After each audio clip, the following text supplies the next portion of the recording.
The story begins of a boy who is rushing to submit his assignment before the deadline, but he got hungry, so he ordered a beef pepperoni pizza. 10 minutes later, his roommate Mark attended the door and received the pizza. The irresistible smell of the pizza made Mark hungry, so he took a couple slices of the delicious pizza pie. After the boy has completed his assignment, he went to open the box of pizza he had ordered for lunch. To his dismay, 2 large slices of the pizza are missing, and the boy knew that his roommate Mark must have eaten them. Mark says that he is only willing to pay for the slices he has taken from the box. Hi, I'm Samuel Hall, and this is the pizza problem. So here's the scenario.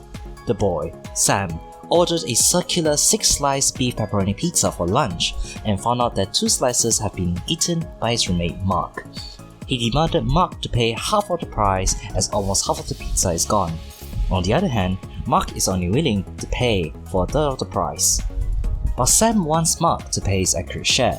So how do we figure out the portion of the pizza that was eaten by Mark? Well, we can just find the angle of the missing pizza denoted by X. Sounds simple, right? However, there's a challenge.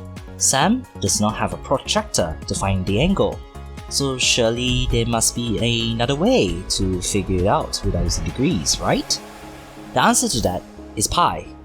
Hold up, not that pi, this pi. For starters, what is pi? Pi is defined as the circumference of the circle divided by its diameter. What makes it pi special is that it is a constant ratio regardless of the size of the circle. To simplify, pi is the ratio of the circumference to its diameter, which will always be 3.14159, etc. But why is it called pi? Well, it was first called pi in 1706 by a Welsh mathematician named William Jones.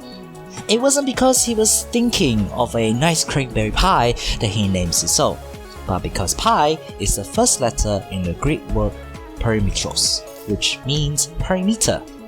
Now that we're familiar with pi, let us figure out the amount of money that Mark has to pay Sam. According to Sam, the price of the pizza is $15, and the radius of the pizza is 30 centimeters. To find the length of the missing circumference will be a little tricky, but with a strip of paper and marker, Sam figures out that the length of X is 84 centimeters. Sam keys the data into the calculator, and by using the pi formula, distance denoted by X divided by pi diameter times price, he is able to determine that the missing slices are worth roughly $6.70.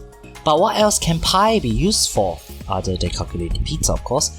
A common use of pi is the calculation of the area of circles, of which the formula is pi r squared, where r stands for radius. Pi is also commonly used in the calculation of sines and cosine waves, which contributes a lot in the music and sound industry, allowing them to express sounds using different pitches and amplitudes.